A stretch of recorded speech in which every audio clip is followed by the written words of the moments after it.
of social and economic empowerment for rural women toward gender equality. This forum is co-organized by the Alliance for Women's Rights and Sustainable Development and Social Welfare Department of New Taipei City Government. My name is Yan Minren. I'm a professor of Zhengzhi University and also the board member of Alliance for Women's Rights and Sustainable Development. I am the moderator for today's forum.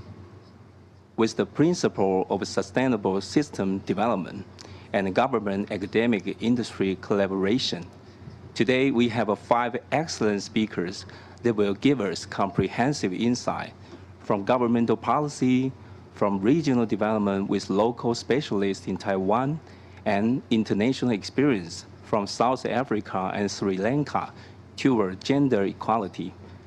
The first speaker is Dr. Zhang Jinli. Dr. Zhang is the Commissioner of Social Welfare Department of New Taipei City Government. The second speaker is Mr. Chen Kaisheng. Mr. Chen is the Executive Secretary of Jintong Community Development Association. The third speaker is Ms. Hong Jiayu. Ms. Hong is the practitioner and the owner of Gufang Organic Tea Company. The fourth speaker is Dr. Leslie M. Forster. Dr. Leslie is the founder and executive director of Masmanian International Network to End Violence Against Women and Girls. The fifth speaker is Ms. Sarah Arumugan. Ms. Sarah is the president of YWCA of Sri Lanka. All the speakers will present their session in English, and we will also have translations into Chinese for the audience. You can select English channel or Chinese channel at your convenience. During the session, the audience and practitioners were welcome to share your comment or questions on the chat column. We will have a final Q&A discussion session to address all of your comments with all the speakers. Again, on behalf of the organizing team, I sincerely express our warm welcome to your participation toward women's rights and sustainable development. Now, let's welcome the first speaker and also the hosting chair, Commissioner Dr. Zhang Jinli, to give us the opening session about New Taipei City's experience in promoting women's rights. Commissioner Zhang, your session will have 10 minutes, so you can start your session. Okay. Thank you. Ladies and gentlemen, greetings to you all. My name is Zhang Jinli. I'm the Commissioner of the Social Welfare Department of New Taipei City Government. It is our great pleasure to contribute to today's forum on social and economical empowerment for rural women towards gender equality. We are also happy to have our friends in New Taipei City to exchange views with you later. Women's rights are a top priority for our city. We look forward to working together with NGOs to improve care for women and empower them. Today, I will share you some observations we have made and several key women-oriented services in New Taipei City. New Taipei City is located in the northwest part of Taiwan. It is the most populous city with over 4 million residents. It also has a higher number of women than any other city in Taiwan, taking up 17.4% of the total female population nationally. Women also account for more than half of the total population in New Taipei City. New Taipei City is a large and densely populated city with 29 districts. These districts can be divided into 3 categories based on population and the industry structure: urban, industrial, and commercial areas, emerging industrial towns, and rural towns. There are significant urban-rural differences in the city. At the same time, there is also a diverse mix of ethnic groups. Here are some important figures about women in the city. there are nearly 70,000 middle-aged to elderly women, with over 100,000 women in rural areas and more than 90,000 who are female new immigrants. These numbers show the diversity of women in the city and that different female populations may have diverse needs and expectations for services. If we examine women's labor participation in the city as an indicator of women's basic economical security, we can see that women aged 25 to 30 have the same higher labor participation rate as men, both exceeding 90%. However, this rate starts to decrease steadily after the age of 31, suggesting that women's labor participation may be closely related to the marriage and the caregiving duties. When women leave the labor market due to caregiving or other household-related reasons, they may find it hard to build up assets. As a result, when they reach the middle to elderly stage, where caregiving responsibility tend to lessen, they may face a crisis in their economical security due to lack of financial foundation and the workplace experience. This often leads to their low employment rates or difficulties in returning to the labor market, which can pose a threat to their economical security in the middle age. In particular, rural women and the female new immigrants often have to cope with the dual pressures of tradition, patriarchal caregiving duties, and the family-based business. These challenges can make them feel unsupported and at the risk of economical instability. Therefore, they are more vulnerable to isolation and face higher levels of economical risk. Gender-based intersectional discrimination and oppression, together with unequal division of labor in households, can indirectly deprive women of their own economic opportunities and worsen gender inequality. The core spirit of the CEDAW Convention is to ensure that women are protected and able to achieve full development and progress in political, social, economical, and cultural areas. It also emphasized the importance of ensuring that women are able to exercise and enjoy their human rights and the basic freedom on an equal basis with men. New Taipei City hopes to promote gender equality by empowering women socially and economically so that our city can become a more gender equal society. Regarding the employment difficulties facing middle-aged women, we need to focus on three major issues: caregiving needs, gender-based occupational segregation, and the lack of self-confidence. First, because of caregiving needs, middle-aged women often focus on their roles as caregivers when planning for their life. As a result, when choosing jobs, they tend to prefer options that allow them to earn an income while also fulfilling their caregiving duties. What's more, middle-aged women often limit their own career choices due to gender-based occupational segregation. They tend to choose jobs in industries and services sectors that require less skills. Also, confidence has been identified as a key factor in promoting women's economic independence. However, women's lives are often centered around caregiving at home, which can lead to social withdrawal, lack of social support, and a belief that they lack ability to meet job requirements. These phenomena have put women more at risk of poverty, leading to stereotyping of gender roles and causing gender inequality. We aim to address the economic security risks facing women by introducing women-oriented service programs which support capacity building and empowerment as the three core strategies. Starting with support, we have developed a wide range of services such as child care, elderly care, and respite care. These services allowed women to temporarily stay away from their caregiving roles and find their own space and time for personal development. Continuing with capacity building, we have created diverse learning opportunities and channels that meet the expectations and the needs of different female populations.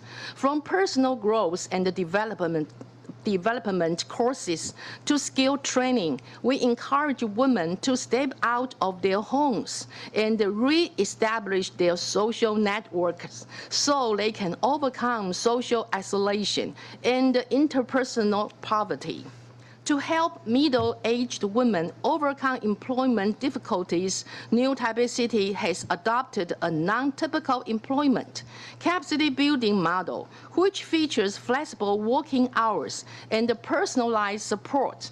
This allows women to flexibly use their time and gradually build their economic foundation. We have also introduced various job capacity building programs, such as training for female electricians, tour guides, interpreters, postpartum, caregivers at home, home organizers,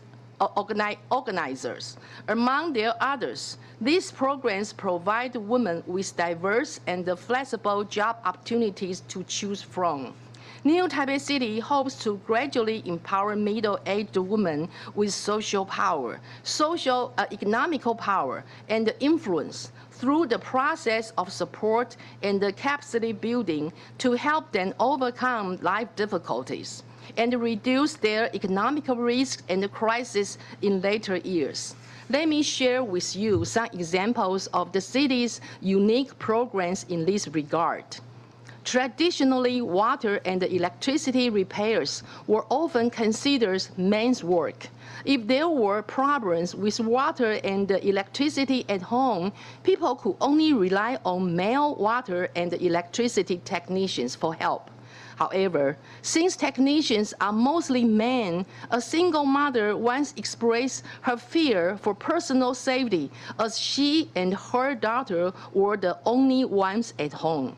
In rural areas, it is not easy to find water and electricity technicians. Most women can only wait for male family members to be available to fix those issues.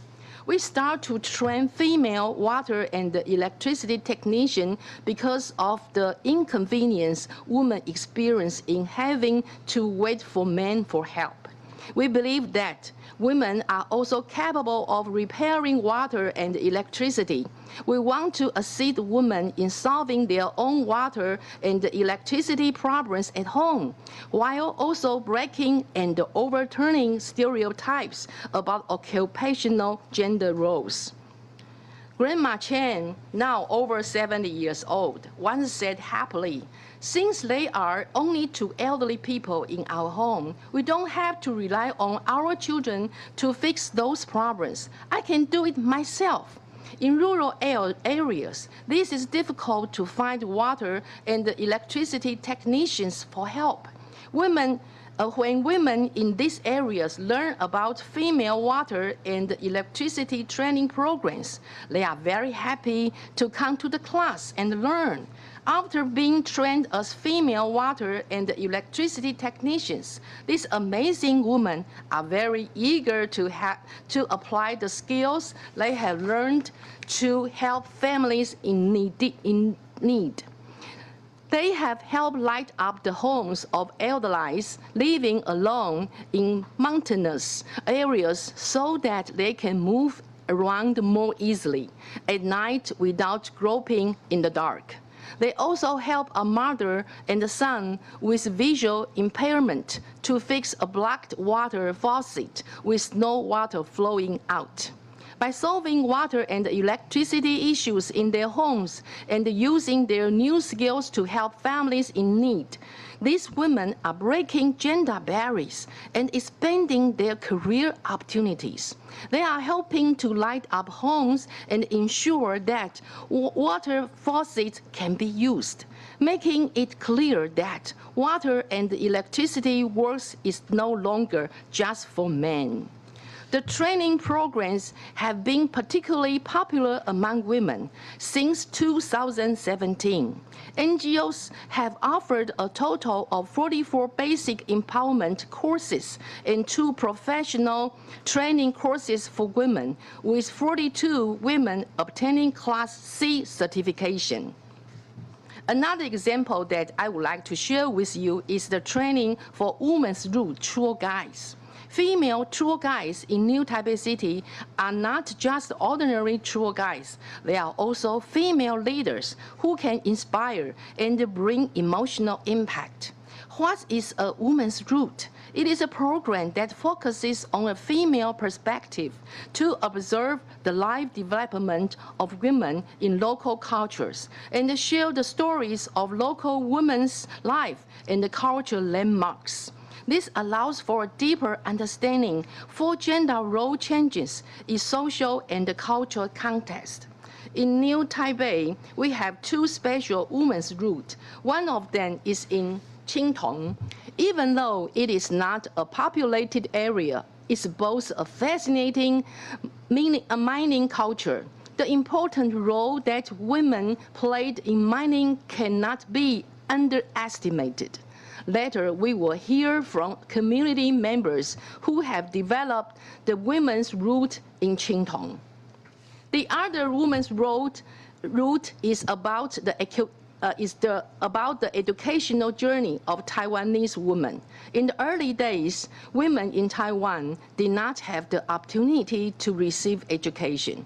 Thanks to the efforts of missionaries who came to Taiwan, the first female school was established in Danshui. The school helped challenge the concept of male superiority and the female inferiority, and gave women access to education.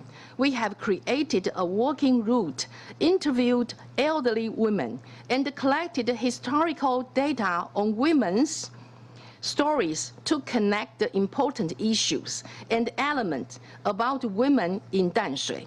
This effort culminated in the creation of women's educational journey in Danshui.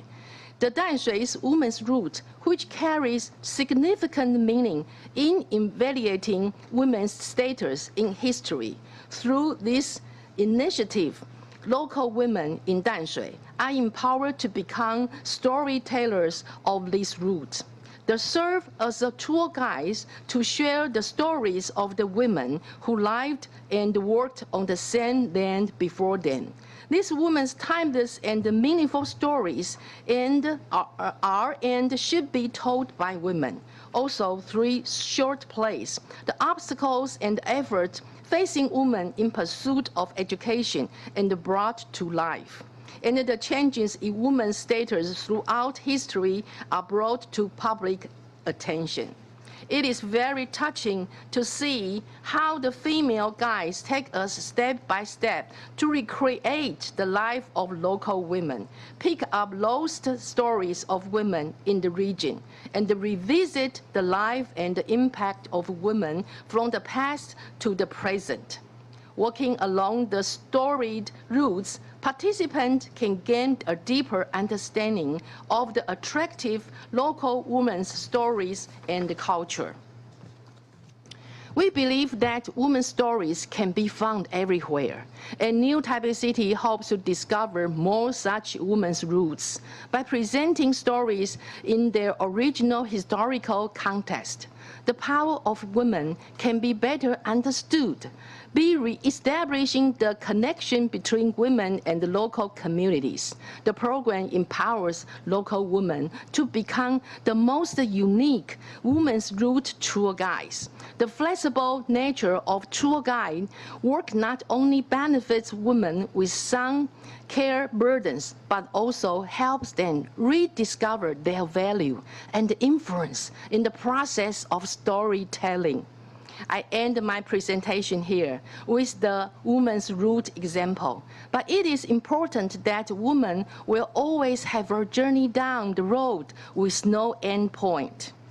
New Taipei City will continue to expand its differentiated care and service programs for female populations. We will support and encourage women to step out of their homes, empower and discover the power and the potential of women, increase their self-worth and the social capital, and empower women to walk their own paths. I would like to invite all the participants today to join us in lighting up the pace to women's empowerment. Thank you very much. Thanks to our commissioners, Dr. Zhang, for sharing such a good supporting policy and social systems from New Taipei City. Thank you. Now I would like to invite the Executive Secretary of Jintong Community Development Association, Mr. Chen Kaisheng. You can wave your hand. Mr. Chen is going to present this session with Lucy Zhang. So you will have 15 minutes, okay? So you may start your session.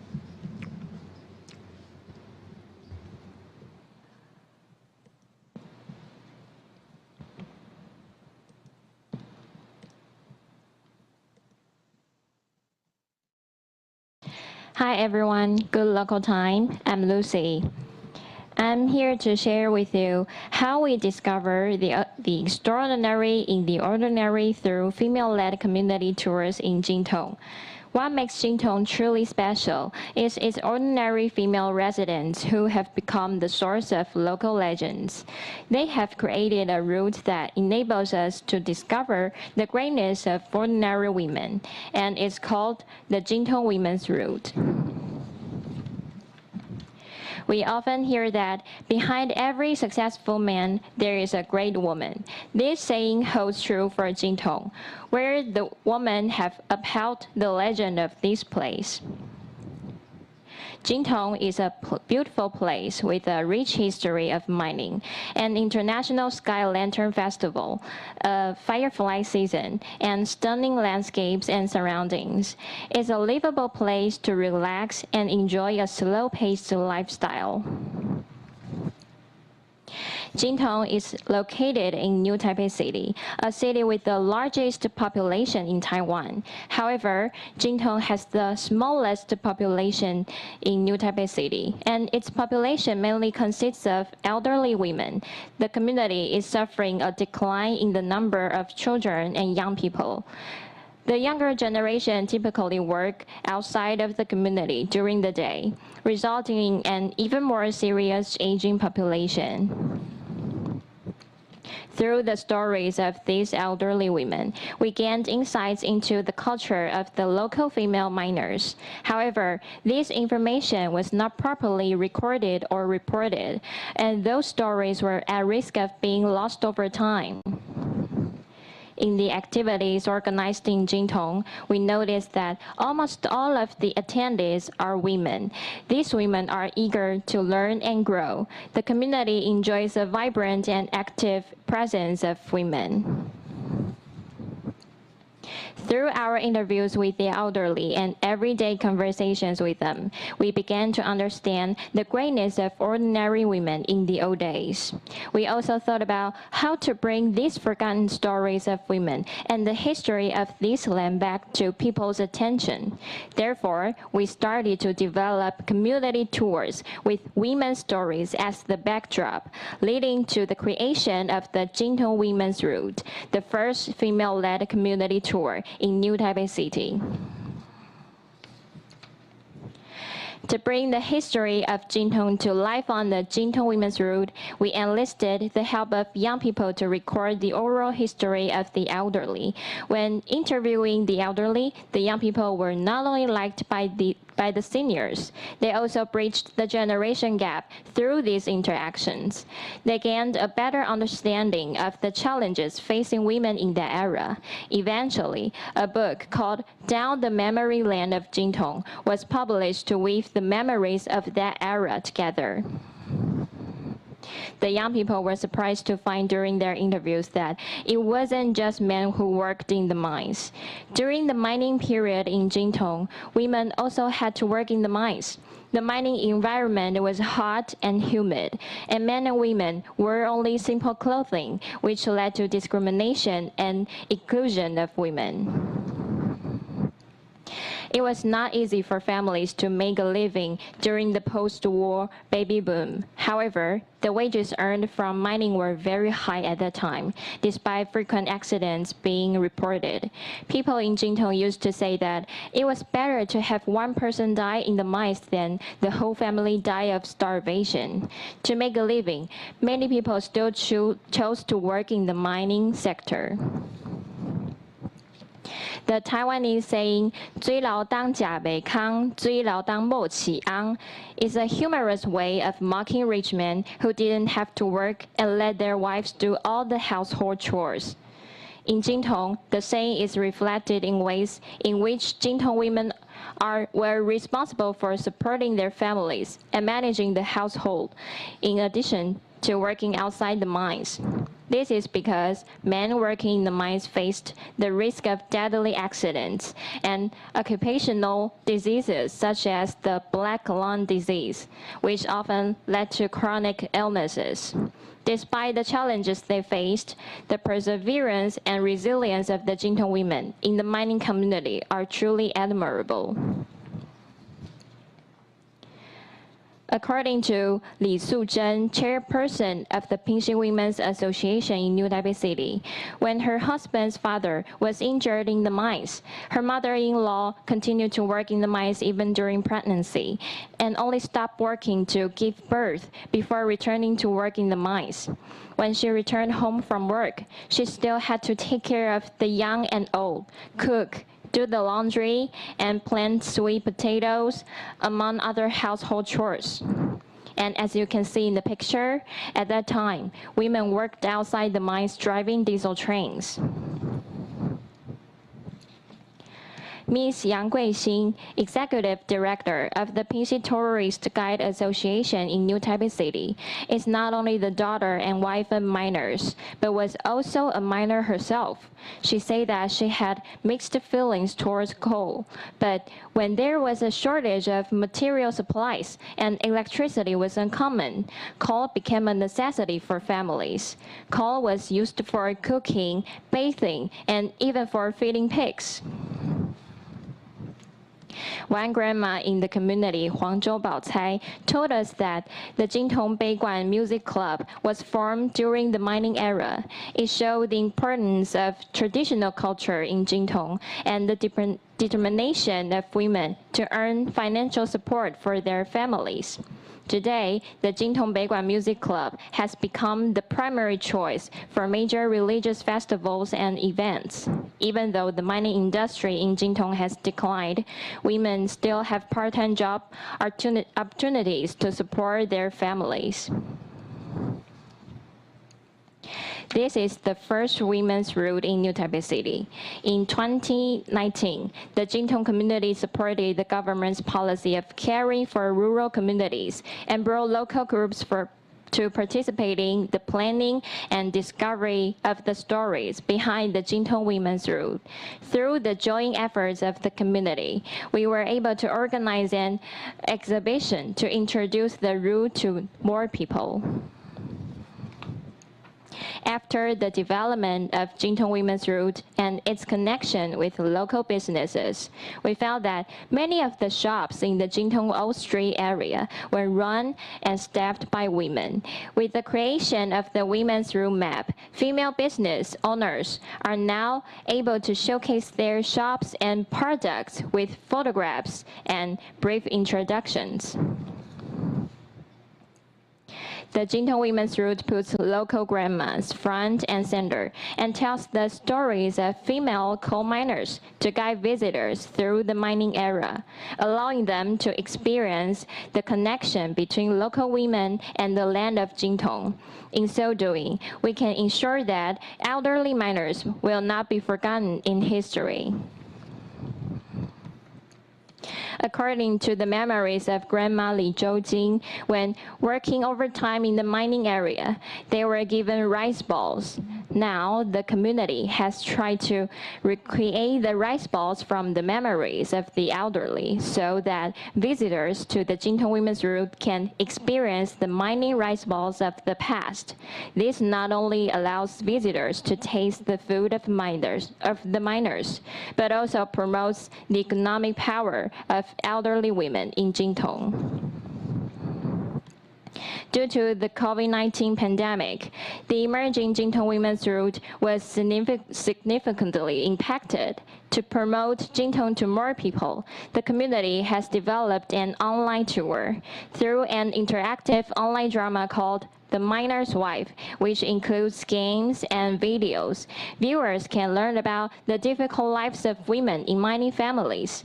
While COVID-19 has made it difficult for people to visit Jintong in person through the online tour, they can now visit the place virtually no matter where they are.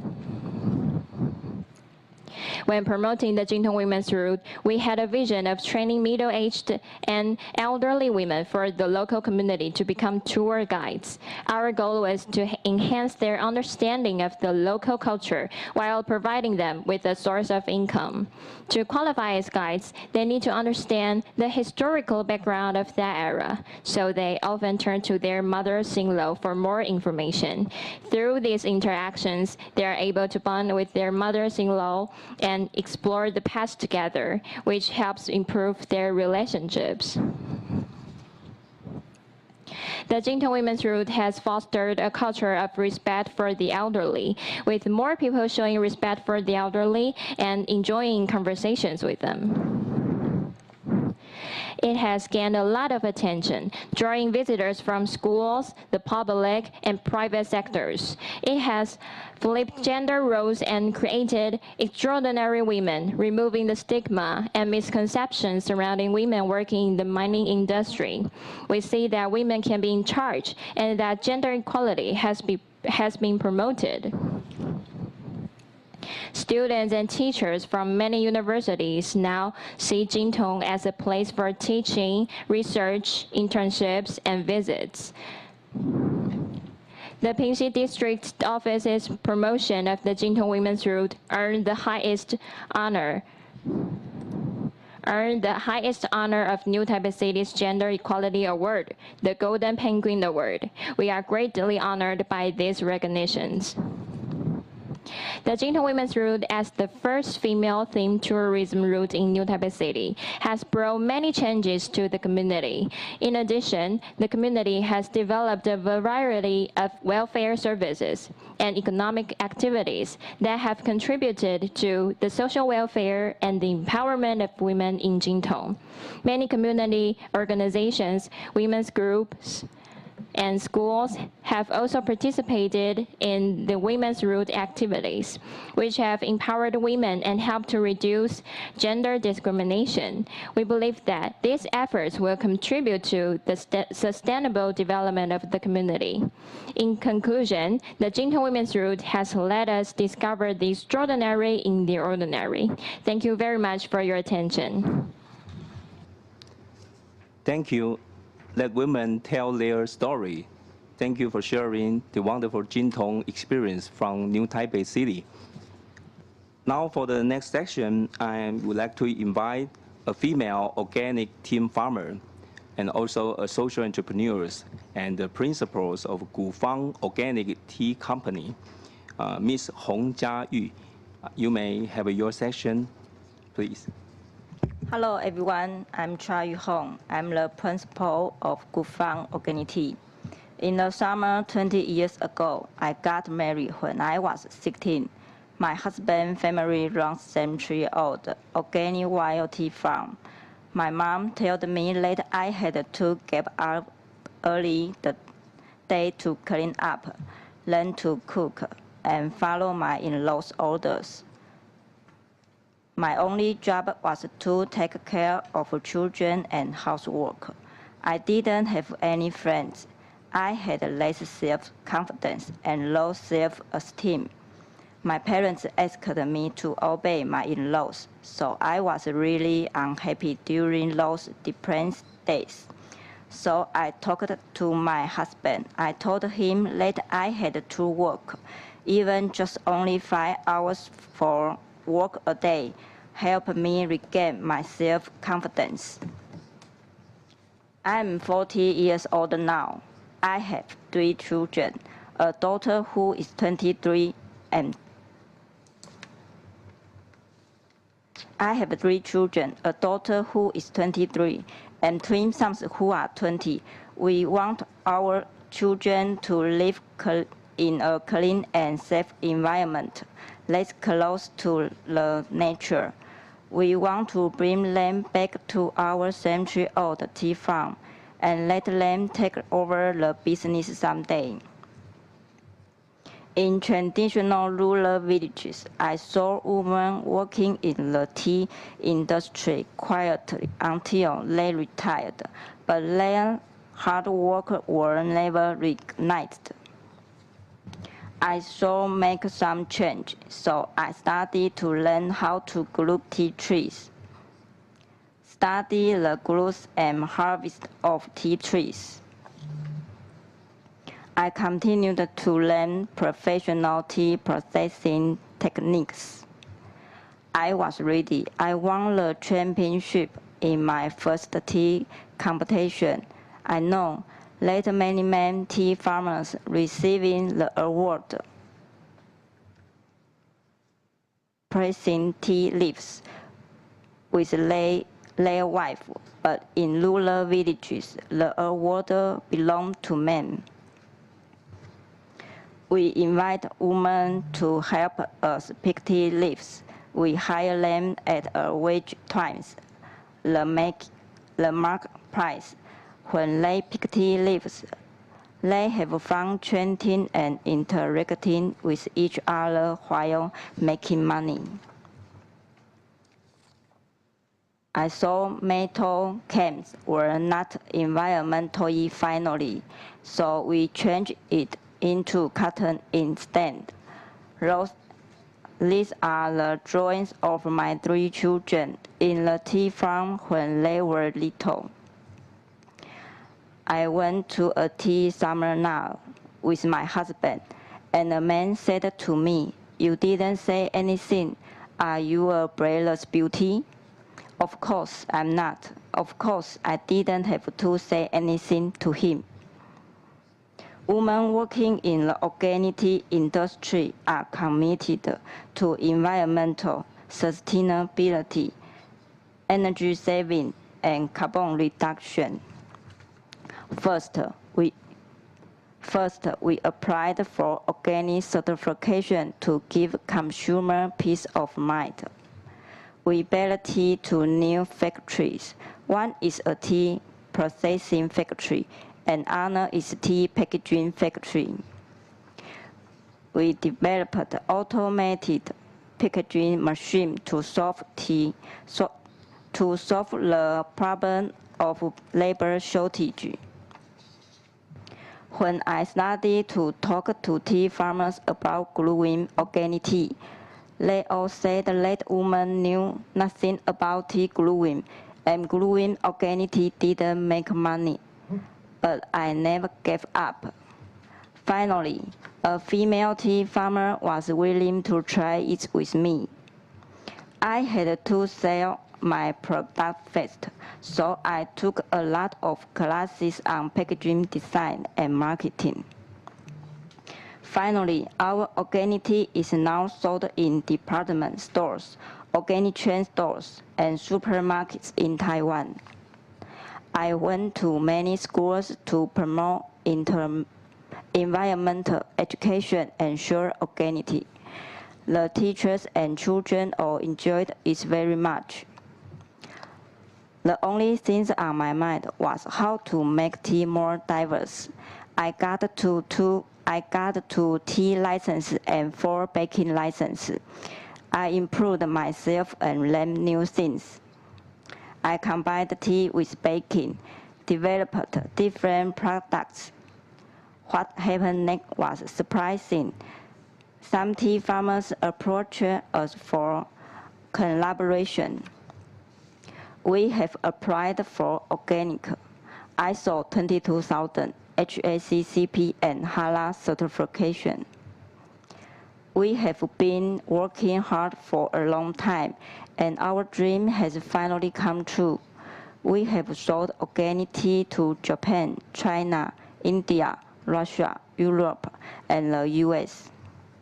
We are committed to UN SDG 5 on gender equality. We want people to now let female tea farmers make good tea and sell it to the world.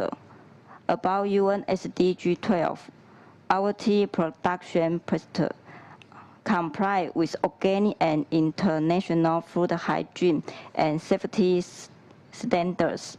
About UN SDG 15, we didn't use any pesticide, chemical, fertilizers, or herbicides in our tea farm. Our tea farm supplies to schools and government agencies. We work together to promote gender equality, organic agriculture, as well as food and farming education. In 2022, we won the Outstanding Century-Old Store Award. I was invited to the office of the President and received by the President. We have struck a balance between production and ecology, and the tea made by women is marketed to the world. The happiest thing in the world is to do the right things together as a family. Thank you for your attention. Thank you for sharing and demonstrating women's capability with Gufang experience. For next section, I would like to invite our international partner, Dr. Leslie M. Forster, the founder and executive director of Masmanian International Network to End Violence Against Women and Girls. Dr. Leslie, you will have 15 minutes. Good afternoon, and thank you very much for having me. I'd like to thank the Alliance for Women's Rights and Sustainable Development for inviting me to this forum, and I'd like to congratulate all the previous speakers on their tremendous work that they are doing. Massimiliani Women's Rights International works to advance the rights of women, and we work to address violence against women, which is one of the most critical issues in our country. Change slide, please. We are a feminist and social justice organization seeking to address inequality of women by eradicating violence against women. We locate our work within the human rights framework of substantive equality, non-discrimination, and state accountability, which are the 3 pillars of the CEDAW Convention. We work to respect, protect, fulfill, and promote the rights of all women and girls, and we practice the principle of non-exclusion. Next slide. Part of our work is in providing critical services, which we consider a highly political element of support. We've extended our footprint by organizing and mobilizing women as a form of resistance to impunity within our society. Next slide, please. Massimiliani leads the Women's Equelo Network. which is a network of 116 mainly rural women's community work organizations. And we have been working in rural communities for all of our existence. All of our interventions include violence against women because we understand that economic empowerment is a form of structural violence. Next slide. In our 26 years of existence, we've come to understand that women's empowerment is determined by political, social, technological, and economic forces. Next slide. The political factors that restrict women's economic empowerment is the government's economic policies, many of which do not take the specific challenges that rural women face into account. These policies are usually based on the formal economy, which rural women are excluded from in our context.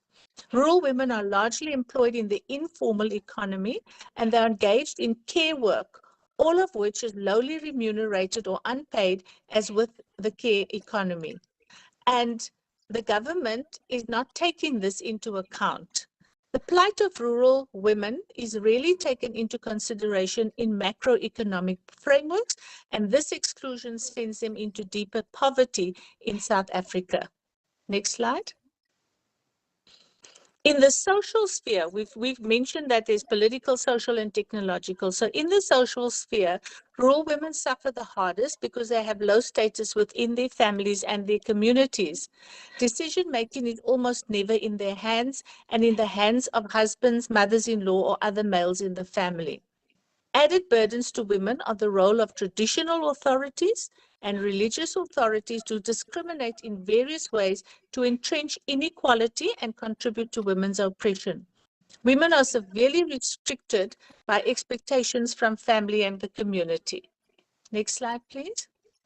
There are several harmful practices in our context in South Africa that impact negatively on rural women. Young girls are subjected to virginity testing, which harms their dignity and violates the privacy of their bodies. Child and forced marriages is widely practiced in rural communities, with abduction and rape being a feature of such marriages. When husbands die, the woman is discriminated against by having her goods and property taken away, and sometimes she's thrown out of the marital home. What women earn does not necessarily belong to her, but to her husband, the family, and others. Women often do not own the land that they grow food on, which is a real challenge to them. Next slide, please. So I've mentioned that violence against women is a key feature in South African society, and it is the most critical challenge that women face. And this is one of the problems that rural women find restricting them to complete their education because they face sexual violence in schools, universities, workplaces, and places of religion. It is evident and prolific in the South African context. But women have fought hard for legislative reform and for inclusion into discussions on economic policy.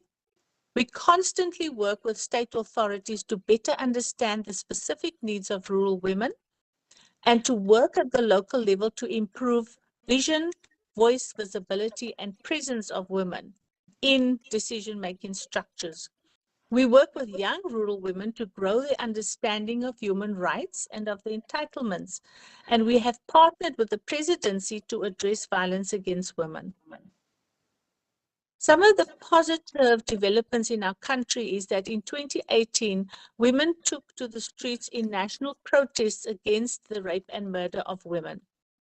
They gave the president a set of 24 demands, which was worked throughout the country to decide on what were the most critical issues. This resulted in a declaration on violence against women, which was signed by the president at the beginning of the COVID pandemic.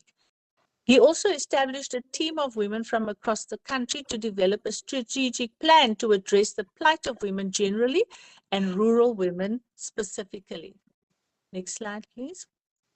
The President's Interim Steering Committee worked with women across the country to establish what they wanted in policies and programs to change their particular plight. Extensive consultations took place to gain a stronger analysis of the challenges women face that lead to their exclusion. A national strategic plan was produced with 6 pillars. And important in this is the national strategic plan is the inclusion of the pillar on economic empowerment of women and girls. Next slide, please. One of the important things about the National Strategic Plan is that it looks at the first pillar is on leadership and accountability, and that includes all people within society. The second is on prevention of violence against women. The third is on laws and policies and access to justice. The fourth one is on healing, care, and support. The fifth is economic empowerment, and the sixth is research. So those 6 pillars are now the guiding principles for the entire country. And the National Strategic Plan takes a whole of society approach, which is very important. What's also very important is the use of international instruments. So women's groups constantly link the local experiences to the global initiatives, applying international mechanisms such as the CEDAW Convention to their advocacy strategies. Masimanyane Women's Rights International has used the CEDAW Convention reporting mechanisms to bring attention to the plight of rural women. We have very successfully applied Article 8 of the optional protocol to CEDAW, which called for a confidential inquiry into the high levels of violence against women in the country. And this has made very positive impacts. And what I'd like to mention is that we are now in New York at the Commission on the Status of Women, and yesterday presented our work on the optional protocol to CEDAW to an international audience. And everybody spoke about how applicable this particular report was, because it helped to change the policies in the country, it helped to improve the status of women, and it is a constant engagement now around how to deal with the problems that rural women face in our context. Rural women and the challenges they face are not going to change in the near future, because the legacy of apartheid that we have in our country has very long and deep implications. And therefore, we have to continue now to look at how to improve on an incremental basis the plight of rural women. New challenges such as climate change and environmental disasters are deepening the risk and vulnerability of rural women. However, we have seen the power and the resilience that rural women have, which helps them to survive. We need to continue to struggle on the political, social, technological, and economic front, and we need to focus on both the local levels of women's empowerment, but also engage with global actors who determine the fate of communities at the local level. We would like to end of this presentation with words by the late Bishop Desmond Tutu, who says, if we are going to see real development in the world, then our best investment is in women. Thank you so much. Thank you, Dr. Exley. Yes, if we are going to see real development in the world, our best investment is women. Thanks for working together. Now, the following session, I would like to invite Mrs. Sarah Arumugan. Mrs. Sarah is the president of YWCA of Sri Lanka. If it is ready, so Mrs. Sarah, you will have 15 minutes, please.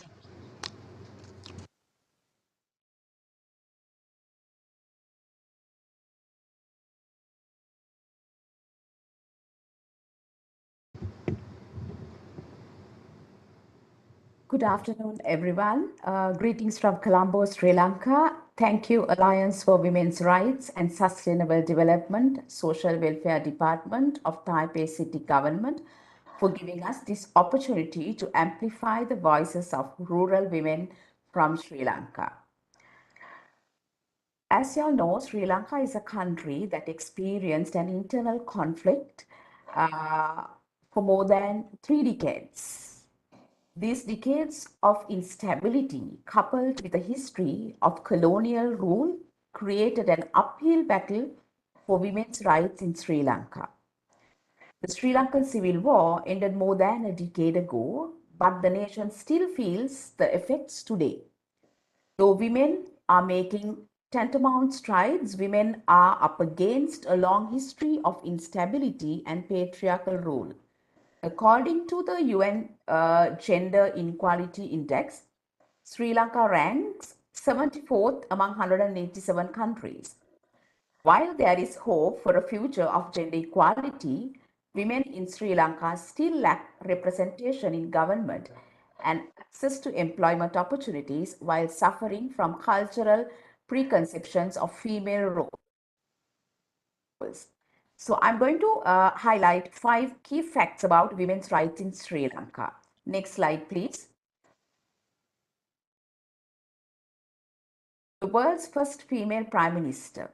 Sri Lankan people elected the first democratically elected female prime minister in the world, Mrs. Sirimavo Bandaranayake, on the 21st July 1960.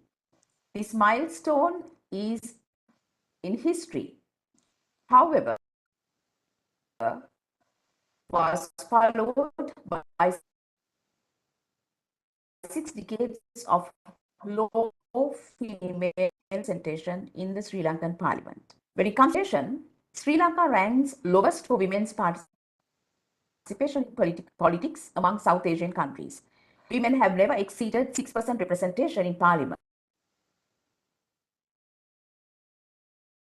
Sri Lanka make up 56% of the total voters of the country. However, parliament that came into power in August 2020 only comprised 12 female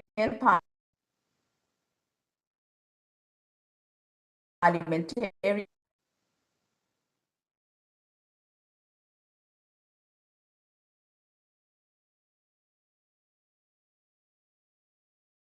out. Actually, to address this growing disparity of female representation in politics, government introduced a mandatory 25 quota for women to enter through the Local Authorities Amendment Act number 1 of 2016. This measure was believed to be one of the progressive in terms of promoting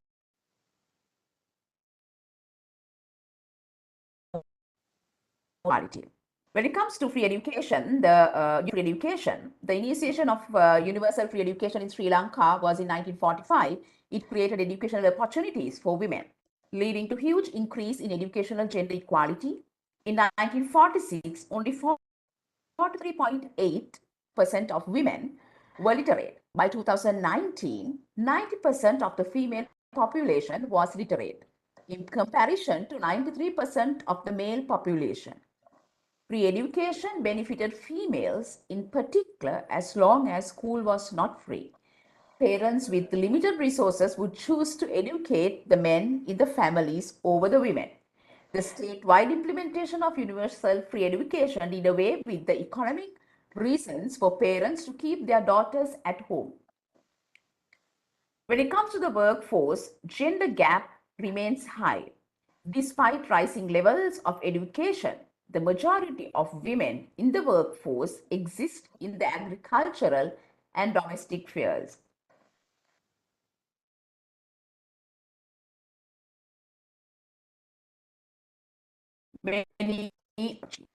Due to this culture, many women have experienced relegation or them to relegation as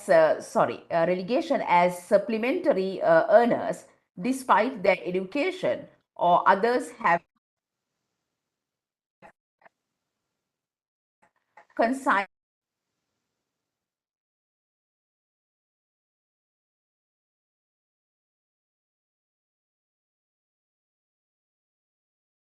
them to focus on domestic roles because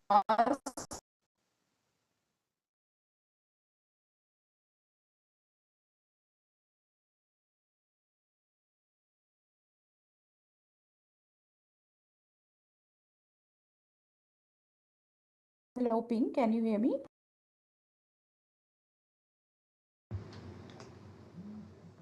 Yes, we can hear you.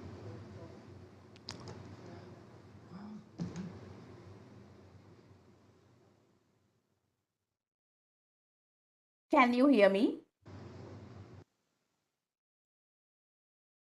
Can you hear me on the audio? Yeah, Mrs. Sarah, I can hear you well. Yes. Okay, right. Okay.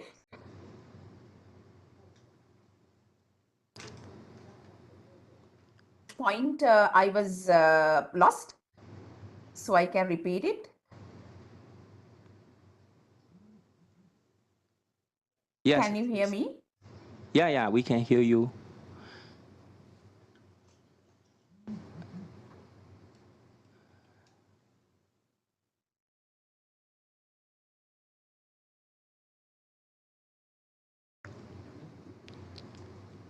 Mrs. Sarah?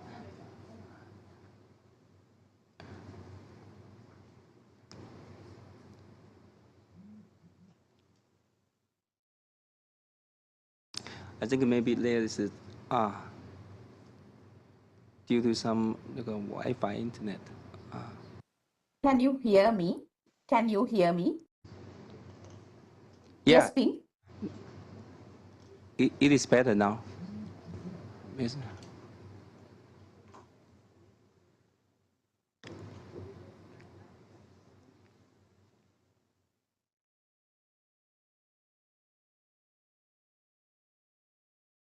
Okay.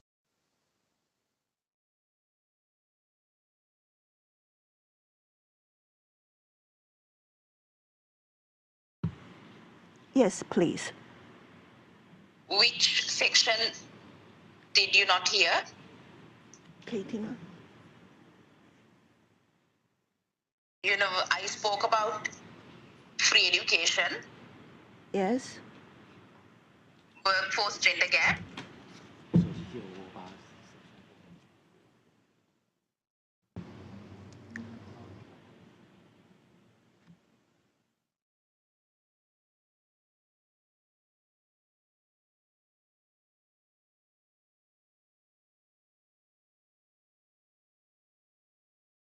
Can I continue?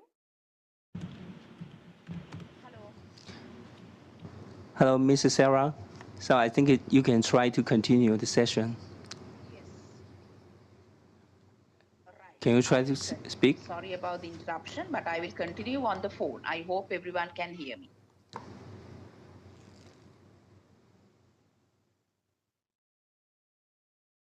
Yes, so I gave 5 facts about Sri Lankan women's rights. So let us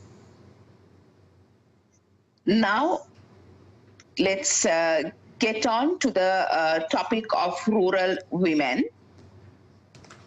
Next slide, please.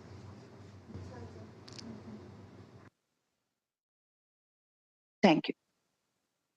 Rural women are active agents of economic and social change and environmental protection who are in many ways and to various degrees constrained in their roles as farmers, producers, investors, caregivers, and consumers. They play a crucial role ensuring food and nutrition security, eradicating rural poverty, and improving the well-being of their families, yet continue to face serious challenges as a result of gender-based stereotypes and discrimination that deny them equitable access to opportunities, resources, assets, and services. Most women in Sri Lanka are in the formal economy with no labor rights, and there is a high percentage of women engaged in the agricultural economy. Rural women's farming and farm-based activities are a major source of household income. Women do labor-intense work in paddy cultivation, such as planting and harvesting. In the post-conflict period, women in families that traditionally engage in agriculture work on the farm when possible and want to continue cultivation, they join in that. And also women in coastal areas engage in fishery activities such as drying and salting fish, usually done within the home. Today, I'm going to focus on rural women farmers, including war-affected women farmers and rural tea plantation workers and the challenges that they face. Next slide, please.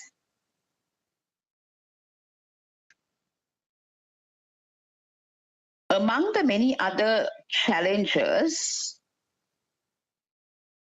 women in, especially the women in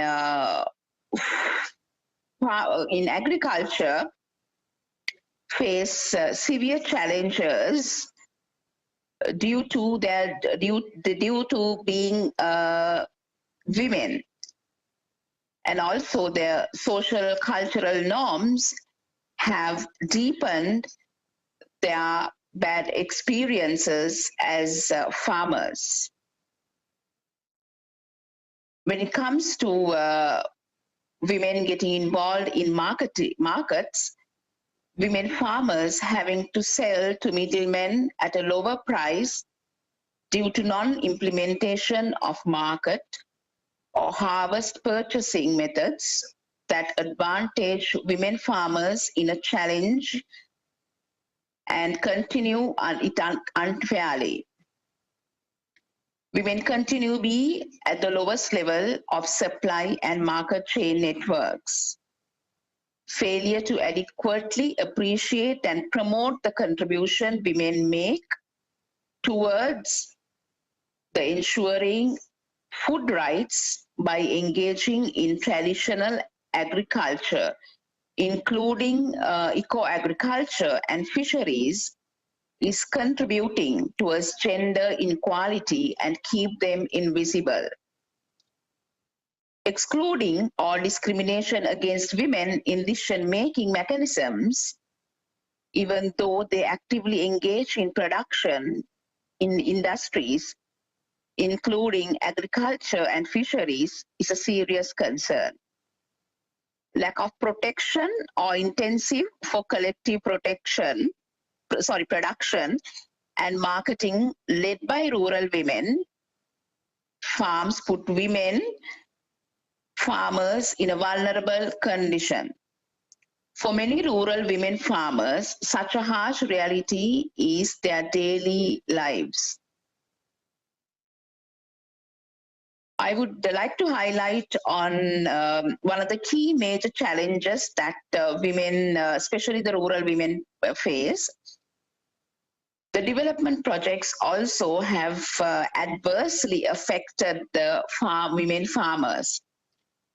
For an example, the Uma Oil project is a project which is done in the Uva province in the country. It has a long history dating far back as 1950s. From time to time, various proposals were abandoned mainly either due to funding or environmental issues. In 1991, the Central Engineering Consultancy Bureau, Sri Lanka, carried out a pre-feasibility study proposing diversion of water to the south of Sri Lanka, which was rejected by the Asian Development Bank due to water rights violations of people. It was re-proposed in 2000, and in 2008, this Uma Oil multi-purpose development project was funded by the government of Iran. The contract to build was also awarded to an Iranian construction company. 5,022 acres were acquired by the state in Badula district, approximately, and also 2,200 acres of farmlands directly affected. Approximately 7,100 houses report complete or partial damaged. Nearly 3,090 wells have dried out. Approximately 45 natural water resources. There are complaints from those whose lands were taken for the project and have not received any compensation. Those lost lands in 2013 have only been compensated for only one harvest season, even though 12 harvest seasons have been lost. There are persons who possessed farmlands who were not given alternate farmlands.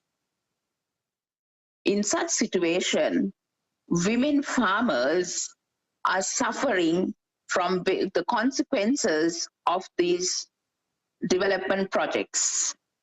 Up to now, these women, most of these women who are affected, who are involved in agriculture activities, are not being compensated adequately, and their voices are not being taken seriously by the state officials. Next slide, please. I would like to draw your attention to the war-affected women, especially the women who are involved in farming and agriculture. Since 1981, Sri Lanka has been engaged in a protracted ethnic conflict in the north and the east that resulted substantial social dislocation and trauma. In addition, social sector expenditure, which had been reduced in the mid-1980s, was further cut back by the increasing financial cost of the war in the late 90s and 1990s, and it still continues to be the same. Even to date, the defense is the highest budgetary expense that one of the highest expenses we have. As a result, there has been a perceptible deterioration in the quality of health and education services, and therefore in the quality of life women and their families. The armed conflict affected women and men differently. Men were the main casualties of war. Of the survivors, women were the most affected by the loss of family members, death and disappearance of income earners, migration of young men, and displacement.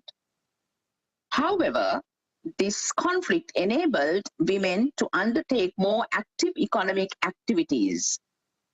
Hence, it changed their gender roles as well. I would like to highlight one of the serious issues that women face in these areas is a militarization in the post-conflict area. Let me share one story. A case. The people of Pilakudiripu, that is in the northern part of the country, are mostly landless people who are living in other parts of the island. They come from areas such as the hill country and southern parts of the country. They move to the north at different times, the largest influx taking place during the 1983 riots, when Tamils in the hill country were targeted by Sinhala mobs. They fled to the north to seek refuge among the Tamils and have been living landless and in displacement for a prolonged period of time. They were given land in Pilakudiripu by the government in 2002. The village had a lot of natural resources and was very fertile land. They did a lot of vegetable cultivation in their lands. They were all displaced due to the war and ended up in many farm internally displaced people's camp. They were not allowed to return to their homes as it was occupied by the Sri Lankan Air Force. after an effective protest of the release of these lands, where the protest was led by the women, they were successful in obtaining majority of their lands on 1st of March 2017. Even though some parts of lands were released, they had to face more problems. One of the main problems is the lack of resources in their lands that were recently released. They left the villages as fertile land with a lot of trees and resources. But when they got back, it was already destroyed. The military demolished their houses and toilets few days before releasing the land. The military had also closed the private wells that were there, and now there are only public wells. They all live beneath the poverty line. They are unable to continue their livelihood like they used to do. There are female-headed households in the village. If the women have some sort of job opportunity within or near the village, they can be close to home and work. Most go for labor in the fields for daily wage. However, now there is machinery to perform these agricultural tasks, and this income opportunity is also dwindling. The torn social fabric of the post-war North has heightened threat to vulnerable individuals, especially women and girls.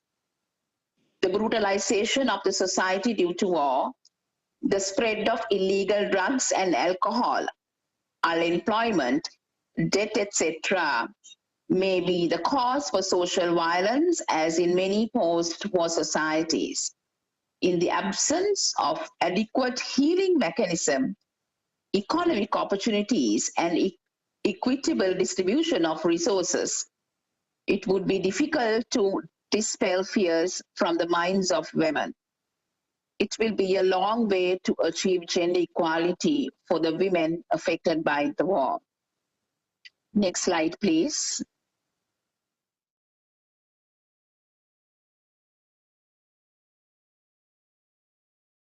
Ceylon tea is known as one of the best tea in the world. Tea export is one of the main factors which contribute to the national economy. Women play a significant part in the growth and stability of the plantation economy throughout the late 19th and early 20th centuries. According to reports, 1.2% of gross domestic products and 16.5% of the total export income and 67.38% of agriculture export income are brought from tea export.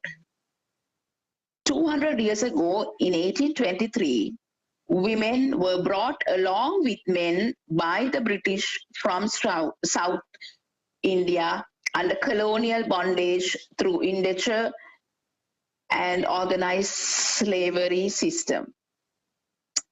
However, since slavery had already been abolished, the colonial masters resorted to instituting indenture agreements. This brought an opportunity for women to free themselves from oppression and persecution in India, which was experiencing widespread poverty, for a better life in Sri Lanka. But instead, what happened? They underwent was a horror and despair of harsh conditions made worse by the facts of their gender. Women had to deal with systematic violence and abuse, though tough and demanding working conditions, cultural and societal prejudices, and numerous other forms of exploitation, such as low wages, limited access to medical requirements, and a lack of government administrative information.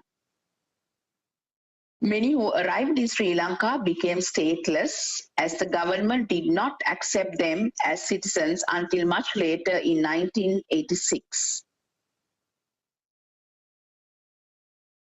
it took even longer for women to obtain citizenship through the registration process, while male-headed households were able to obtain citizenship easily. UN Special Rapporteur on Contemporary Forms of Slavery, including its causes and consequences, Tomoya Obokota, who visited the country in November and December 2021, in his final report on Sri Lanka, he said, women and girls have been disproportionately affected by contemporary forms of slavery in Sri Lanka. This demonstrates persisting significant levels of gender inequality, patriarchal attitudes, and intersecting forms of discrimination. Basically, female workers are dominating in the workforce in the plantation. They start their work schedule at 8 a.m. till 5 p.m. And wage is determined by the collective bargaining agreement of the trade union, collective and regional plantation companies states. Rupees 900, that is around $300 per day if one person works for 18 days of the month. If it is below 18 days, it is 750 rupees per day, which is little bit over than $2.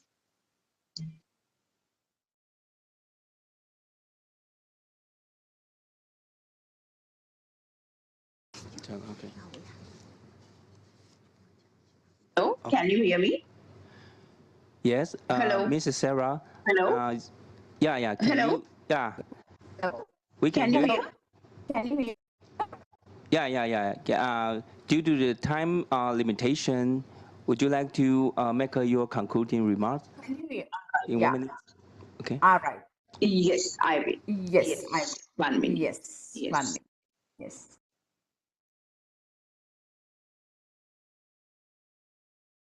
So, the tea plantation still in the tea plantation, undergo still serious concerns with regard serious to concerns with regard to their working conditions, plus the gender discrimination. Let me highlight a few facts about the their working conditions. Loans that women, the issue that women face. Hello? Slide Yes. number 7, please.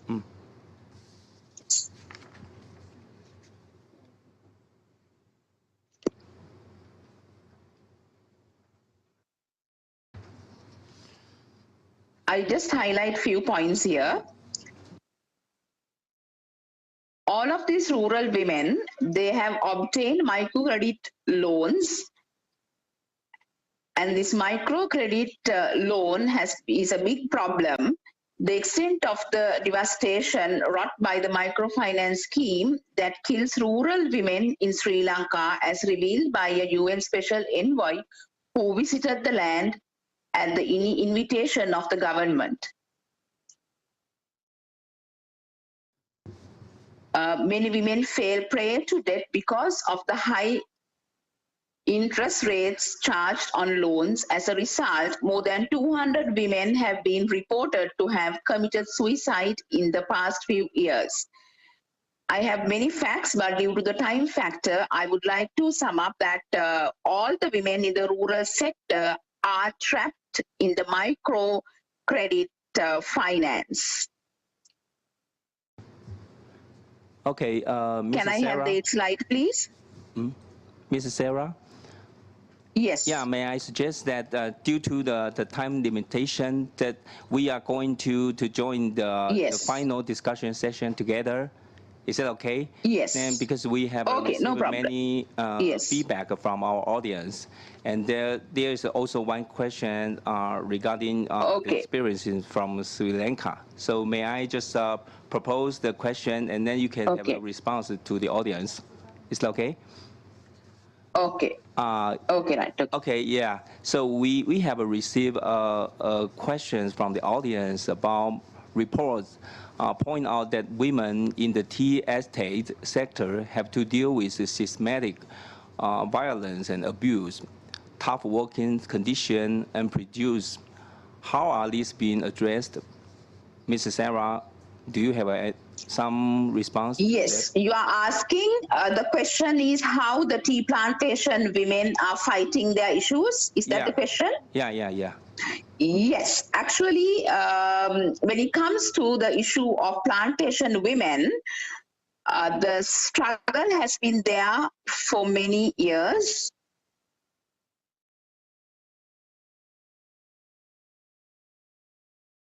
I think my line is, can you hear me now?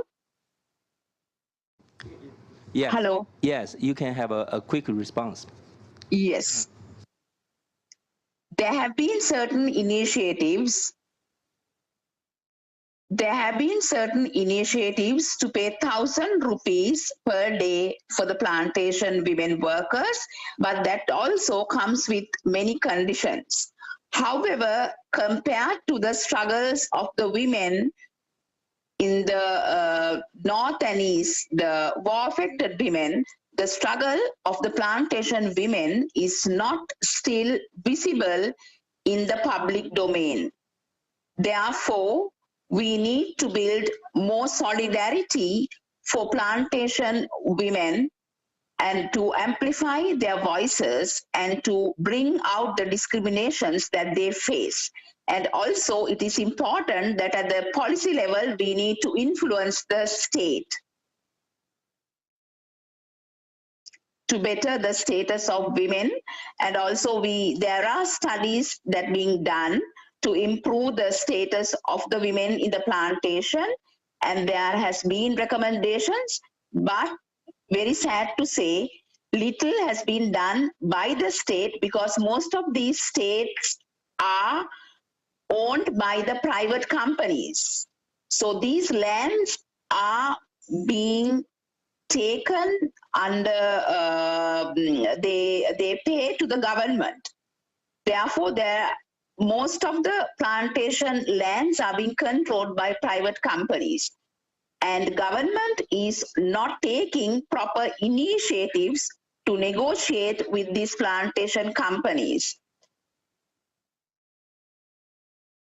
Therefore, I would like to mention again that rigorous campaign locally, regionally, and internationally will support the struggle of the women in the plantation community. Okay, thank you very much for the response. We have received so many feedback, okay, from this forum, and there are also some feedback from Chinese audience. So I would like to express the questions in Chinese, okay, for the 古方有. So I would like to raise the question to Ms. Hong from Gufang Organic Tea. We actually received feedback regarding your presentation. So based on your experience of running the organic tea company, of course, you are a special entrepreneur. You made a lot of efforts, but you are also a wife and a mother of 3. So could you please share more about your experience regarding how to balance your family and career obligations? Also, we've heard that your company are hiring women at twice the market rate to help with tea picking. So may I ask the reason why this is the case? So that's the 2 questions for our speaker from Gufang Organic Tea.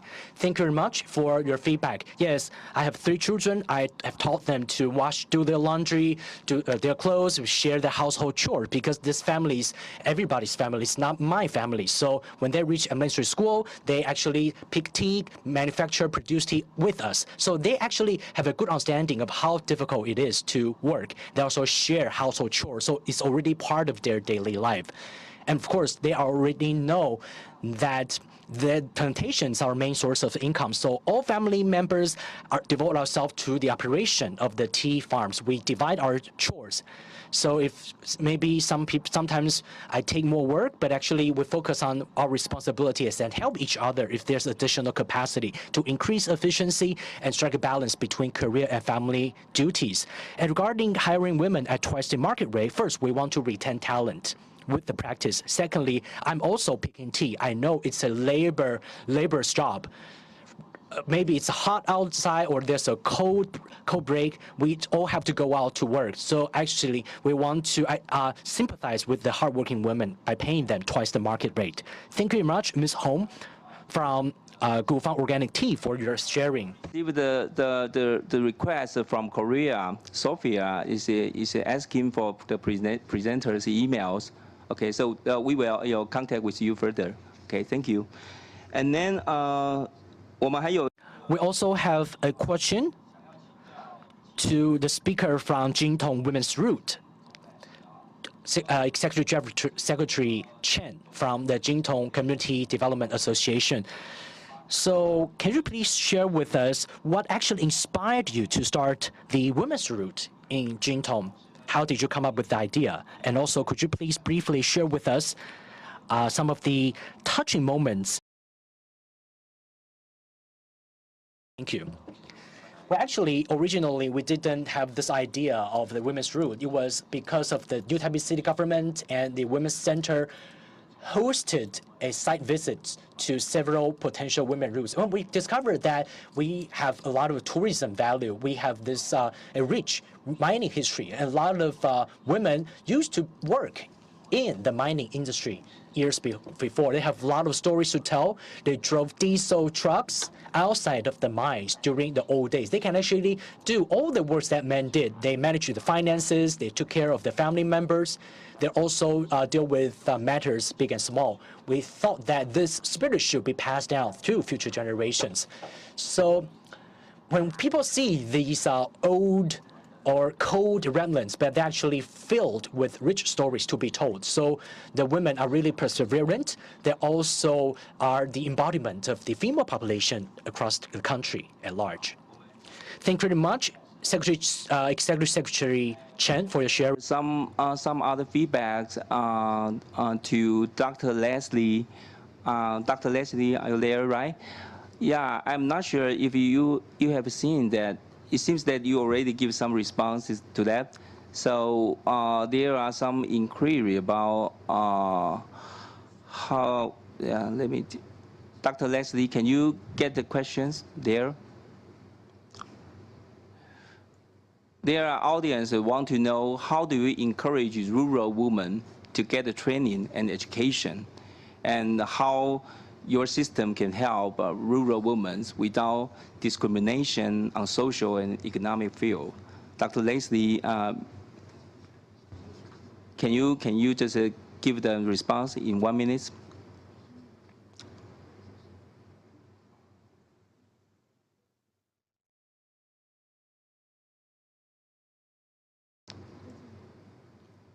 Dr. Leslie, you are on mute. It seems like that.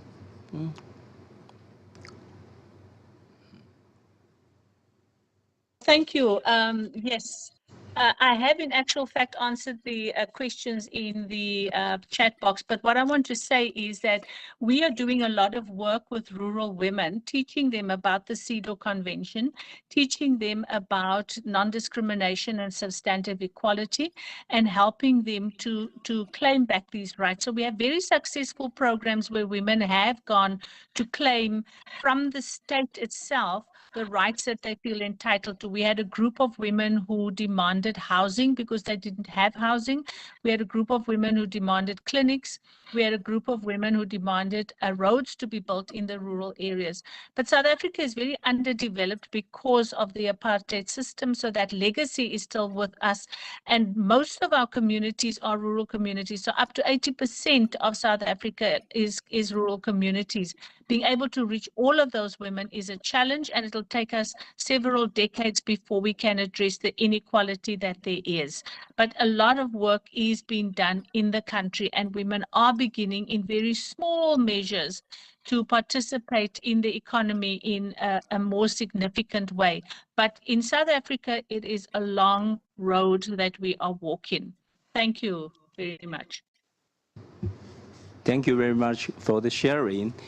Yes, I think today's forum was quite successful because we have a very comprehensive insight from not only the governmental policy, but also the practitioners from international experience.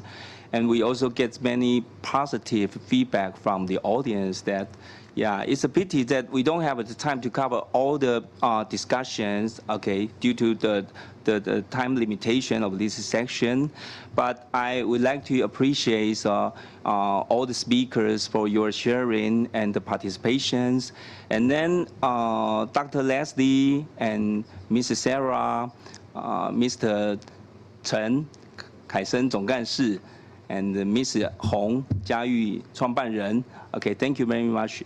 And so before we are closing the section, I have a proposal that I think we might have a group photo to celebrate today's success. Okay, so I would like to invite everyone, including all the speakers and audience. You can open your camera. Let's try to have a group photo. Yeah. I'm inviting all the audience to open your camera. It's convenient. And you can also take off your mask if convenient to show your smile.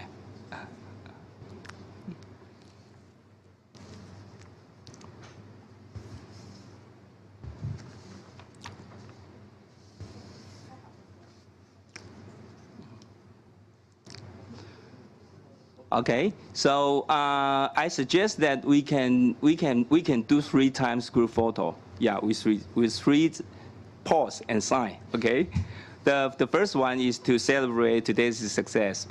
So we can have the thumbs up. Thumbs up is like this.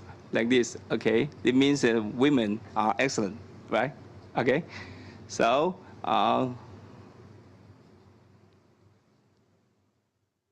Excellent. And the second photo I will propose today's topic, social and economic empowerment. So we can make this, okay, to make women powerful. Okay?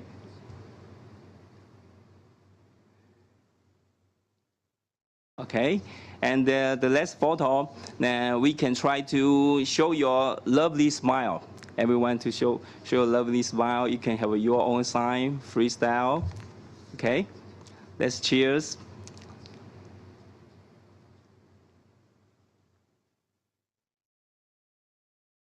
Okay, thank you. I have seen so many friendly smiles online. It's lovely. Okay, congratulations for today's participation. I especially appreciate for everyone, all the speakers and audience for your fully support for women's empowerment. And congratulations for today. Let's wave the hand to say bye-bye, and we'll see you again soon. Let's work in together. Thank you so much. Thank you. Bye-bye.